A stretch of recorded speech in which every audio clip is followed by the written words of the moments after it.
काफ़ी जगह पे बात की गई है थ्रेट्स एंड वल्नरेबिलिटीज़ की। तो काफ़ी लोगों के कमेंट्स में आया कि थ्रेट्स एंड वल्नरेबिलिटीज़ में काफ़ी लोगों को कन्फ्यूजन है। तो मैंने सोचा कि चलिए एक वीडियो बनाते हैं, थोड़ा सा एक्सप्लेन करते हैं क्या है थ्रेट्स, क्या है वल्नरेबिलिटीज़, डिफ़ाइन करेंगे इस वीडियो में और समझेंगे कुछ एग्जांपल्स के साथ। आइए देखते हैं क्या है थ्रेट्स, क्या है वल्नरेबिलिटीज़। तो जो ये list of threats and vulnerabilities है जिसके बारे में हम डिस्कस करेंगे, ये आपको हेल्प कर सकता है रिस्क असेसमेंट में। अगर आप रिस्क असेसमेंट कर रहे हैं तो उसमें आपको ये हेल्प करेगा कैसे आइडेंटिफाई करना है, किस तरह के थ्रेट्स हो सकते हैं इंफॉर्मेशन सिक्योरिटी के, और किस तरह की वल्नरेबिलिटीज़ हो सकती हैं जिसको कि एक्सप्लॉइट किया जा सकता है। तो ये जो लिस्ट आगे हम डिस्कस करेंगे, जो लिस्ट ऑफ थ्रेट्स और वल्नरेबिलिटीज अभी हम डिस्कस करेंगे, ये केवल रेफरेंस के लिए है। आप इसको फाइनल मत समझ लीजिएगा, क्योंकि हर ऑर्गेनाइजेशन की अपनी थ्रेट्स एंड वल्नरेबिलिटीज की रिस्क होती है, एक लिस्ट होती है जिसके थ्रू वो कॉन्फिडेंशियलिटी, इंटीग्रिटी और अवेलेबिलिटी को मेंटेन करके रखते हैं हर ऑर्गेनाइजेशन। ठीक है, तो ये केवल एग्जांपल के लिए आपको समझाया जाएगा इस वीडियो में। कुछ एग्जांपल हम लेंगे थ्रेट्स के, कुछ एग्जांपल्स हम लेंगे वल्नरेबिलिटीज के। तो क्या है थ्रेट, आइए देखते हैं। थ्रेट है potential cause of an incident that may result in a breach of information security और कॉम्प्रोमाइज्ड बिजनेस ऑपरेशंस। एक पोटेंशियल कॉज एक इंसिडेंट का जिसकी वजह से आपकी इंफॉर्मेशन सिक्योरिटी ब्रीच हो सकती है या फिर आपका बिजनेस ऑपरेशंस कॉम्प्रोमाइज हो सकता है। थ्रेट्स हो सकते हैं, इंसिडेंट्स हो सकते हैं उनकी वजह से। किस तरह के थ्रेट्स हैं आइए देखते हैं, एग्जांपल समझते हैं। Access to network by unauthorised persons. आपके नेटवर्क को अगर कोई अनऑथोराइज्ड पर्सन एक्सेस कर लेता है, मान लीजिए हैकिंग अगर पॉसिबल आपके नेटवर्क पे हो जाती है किसी भी कारणवश, तो एक थ्रेट है आपके डेटा को। डिज़ास्टर हो सकता है, किसी भी तरह का डिज़ास्टर हो सकता है, फायर फ्लड हो सकता है, उसकी वजह से भी आपका बिजनेस ऑपरेशन हैम्पर कर जाएगा। तो ये भी एक थ्रेट है आपकी इंफॉर्मेशन के लिए, आपकी डेटा के लिए। डिस्क्लोजर ऑफ इंफॉर्मेशन आपकी अगर किसी ने लीक कर दी, किसी ने अगर क्रिटिकल इंफॉर्मेशन आपके कुछ यूज़र नेम, पासवर्ड कुछ भी अगर डिस्क्लोज कर दिए, तो एक थ्रेट है आपकी इंफॉर्मेशन सिक्योरिटी के लिए बहुत बड़ा, क्योंकि कोई भी आपकी इंफॉर्मेशन एक्सेस कर सकता है। क्रिटिकल इन्फॉर्मेशन अगर आपकी कंपनी की किसी ने लीक कर दी तो ये भी एक तरह का थ्रेट है। मैलिशियस कोड मतलब कोई भी मैलिशियस सॉफ्टवेयर, कोई भी मैलिशियस वायरस, कोई भी मालवेयर अगर आपके नेटवर्क में घुस जाता है तो ये अपने आप में एक बहुत बड़ा थ्रेट है। सोशल इंजीनियरिंग कर सकते हैं लोग, आजकल बहुत तरह की सोशल इंजीनियरिंग अटेम्प्ट्स चल रहे हैं, तो आप पढ़ सकते हैं, मेरे बाकी वीडियोस में मैंने डिस्कस किया है सोशल इंजीनियरिंग के बारे में। तो काफ़ी तरह के अटेम्प्ट लोग करते हैं, तो उससे भी एक इंफॉर्मेशन सिक्योरिटी को थ्रेट है, आपकी डेटा सिक्योरिटी को। थेफ्ट हो सकता है आपके ऑर्गेनाइजेशन में। अनइंटेंशनल चेंज ऑफ डेटा, मान लीजिए किसी ने ना चाहते हुए डेटा में कुछ चेंजेस कर दिया आपके, तो वो भी एक तरह का थ्रेट है, क्योंकि उससे आपके डेटा में चेंजेस हो गए। Unauthorised access to information system, जैसे कि हमने पहले भी कहा कि किसी ने जो कि अनऑथोराइज था उसने आपके सिस्टम को एक्सेस कर लिया है, उसने आपके रिकॉर्ड्स के अंदर चेंजेस कर दिए हैं। अनऑथोराइज इंस्टॉलेशन ऑफ सॉफ्टवेयर, कुछ ऐसे सॉफ्टवेयर इंस्टॉल हो गए हैं आपके इन्वायरमेंट में जो कि अनऑथोराइज थे, ये भी एक थ्रेट है, क्योंकि वो सॉफ्टवेयर आपने ऑथोराइज नहीं किए अपने इन्वायरमेंट के लिए।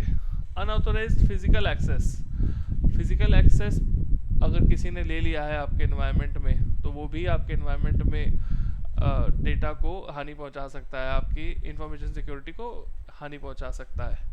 Unauthorized use of copyright material, अगर आप कॉपीराइट मटेरियल को यूज़ कर रहे हैं अपने इन्वायरमेंट में अनऑथोराइज तरीके से, तो ये भी एक थ्रेट है। तो अनऑथोराइज्ड यूज़ ऑफ सॉफ्टवेयर, अगर आप कोई सॉफ्टवेयर ऐसा यूज़ कर रहे हैं जिसके लिए आपने लाइसेंस सही से ऑब्टेन नहीं किया, तो ये भी एक आपके बिजनेस ऑपरेशंस को हैम्पर कर सकता है एज एन इंसिडेंट। तो आपको लीगल तरीके से ही सॉफ्टवेयर परचेज करके यूज़ करने चाहिए। लिस्ट ऑफ वल्नरेबिलिटीज डिस्कस कर सकते हैं थ्रेट्स के बाद।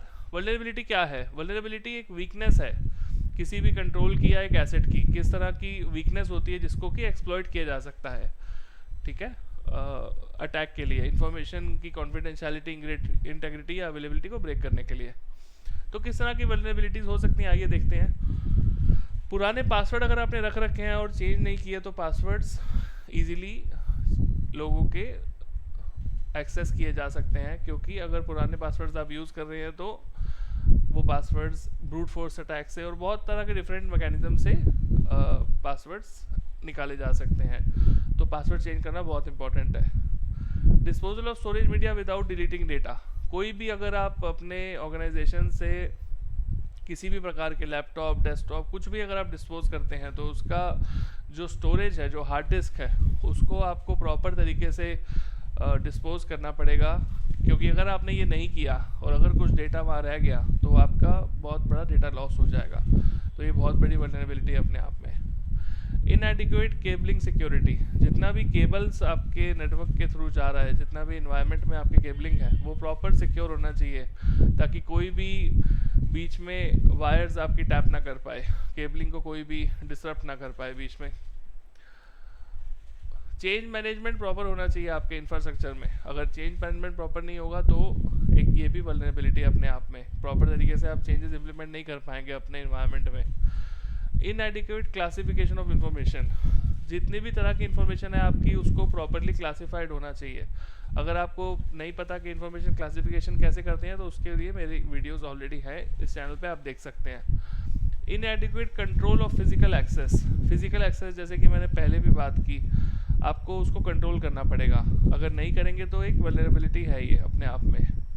Irregular backups. अगर आपके बैकअप प्रॉपर नहीं है तो मान लीजिए अगर बिजनेस कंटिन्यूटी आपकी ब्रेक करेगी तो एक वल्नरेबिलिटी यहाँ पे एक्सपोज हो सकती है। इनएडिक्वेट पासवर्ड मैनेजमेंट। पासवर्ड जैसा कि मैंने पहले भी कहा, पासवर्ड्स आपको मैनेज करने पड़ेंगे, पासवर्ड पॉलिसी बनानी पड़ेगी, वल्नरेबिलिटी यहाँ पे ट्रिगर हो सकती है। इनएडिक्वेट फिजिकल प्रोटेक्शन। फेंसिंग और गार्ड्स, जितने भी तरह के फिजिकल कंट्रोल्स हैं वो होने चाहिए इन प्लेस आपकी इंफॉर्मेशन को सिक्योर करने के लिए। इनएडिक्वेट रिप्लेसमेंट ऑफ ओल्डर इक्विपमेंट। अगर आप पुराने इक्विपमेंट को सही तरीके से रिप्लेस नहीं कर रहे तो अपने आप में वल्नरेबिलिटीज है, क्योंकि नए पैचेस हो सकता है पुराने इक्विपमेंट्स आपके ना सपोर्ट करें।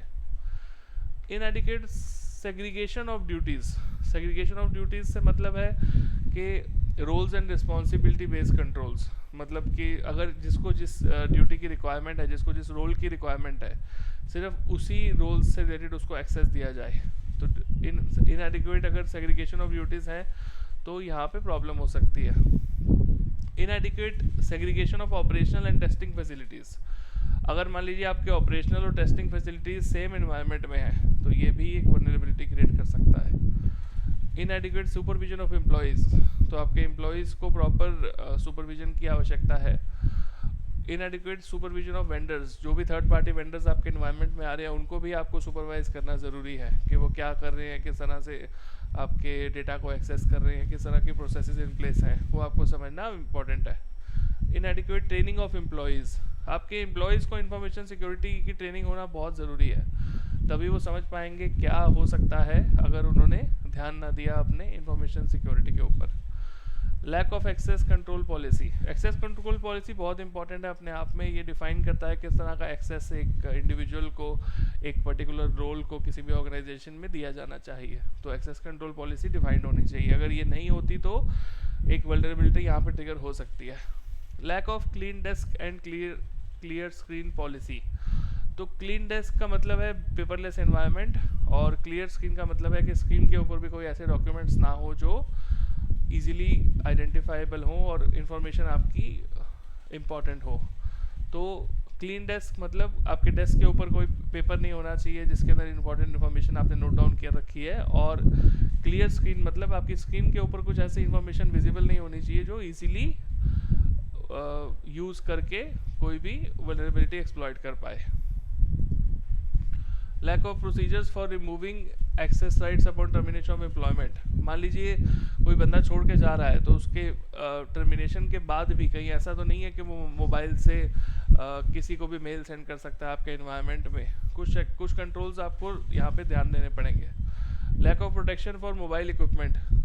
तो मोबाइल इक्विपमेंट की जहाँ पे बात है कि जितने भी तरह के मोबाइल इक्विपमेंट है उनको प्रॉपरली आपको प्रोटेक्ट करना पड़ेगा। जितने भी जैसे आजकल चला हुआ है BYOD, bring your own device, तो मोबाइल इक्विपमेंट जितने भी आपके एनवायरनमेंट में है उनको प्रॉपरली आपको प्रोटेक्ट करके चलना पड़ेगा। अगर वो प्रोटेक्शन नहीं करेंगे तो उनके थ्रू भी आपके नेटवर्क में किसी भी तरह के वायरस आ सकते हैं, क्योंकि अगर वो प्रॉपरली पैच नहीं है मोबाइल डिवाइसेस तो आपका एनवायरनमेंट को वो वल्नरेबल कर सकता है। ठीक है। फ्लडिंग के थ्रू भी आपका इन्वायरमेंट वल्नरेबल हो सकता है। Uncontrolled download from the internet, मान लीजिए अगर आपने कुछ प्रॉक्सीज और प्रॉपर फायरवॉल्स अगर इन प्लेस नहीं रखे हुए तो किसी भी तरह का अनकंट्रोल्ड डाउनलोड हो सकता है इंटरनेट से आपके इन्वायरमेंट में। यूज़र राइट्स को रिव्यू करना बहुत इंपॉर्टेंट है पीरियोडिकली, क्योंकि अगर ये आप नहीं करेंगे तो आपकी कोई भी वीकनेस ट्रिगर हो सकती है। तो ये हमने कुछ देखे set of threats and vulnerabilities, और हमने जाना किस तरह के थ्रेट्स हो सकते हैं, किस तरह की वल्नरेबिलिटीज़ हो सकती हैं। तो ये कुछ एग्जांपल्स थे जो मैंने यहाँ पे शेयर किए। ये पूरी लिस्ट नहीं है, अगर आपको पूरी लिस्ट चाहिए तो आप गूगल कर सकते हैं, आपको कई तरह के थ्रेट्स और वल्नरेबिलिटीज़ मिल जाएंगे। बट मेरा थोड़ा सा समझाने का बस ये था कि इस वीडियो से आपको समझ में आ पाए किसको थ्रेट कहते हैं, किसको वल्नरेबिलिटी कहते हैं, ताकि इन एग्जांपल से मैं थोड़ा सा आपको समझा पाऊँ। अगर अभी भी किसी को कुछ डाउट है थ्रेट्स और वल्नरेबिलिटीज़ के लिए तो आप प्लीज़ कमेंट सेक्शन में कमेंट कीजिए। मैं एक और वीडियो बनाने की कोशिश करूँगा जहाँ पे मैं थ्रेट्स और वल्नरेबिलिटीज़ को थोड़ा सा और बेहतर तरीके से समझाने की कोशिश करूँगा। देखने के लिए धन्यवाद।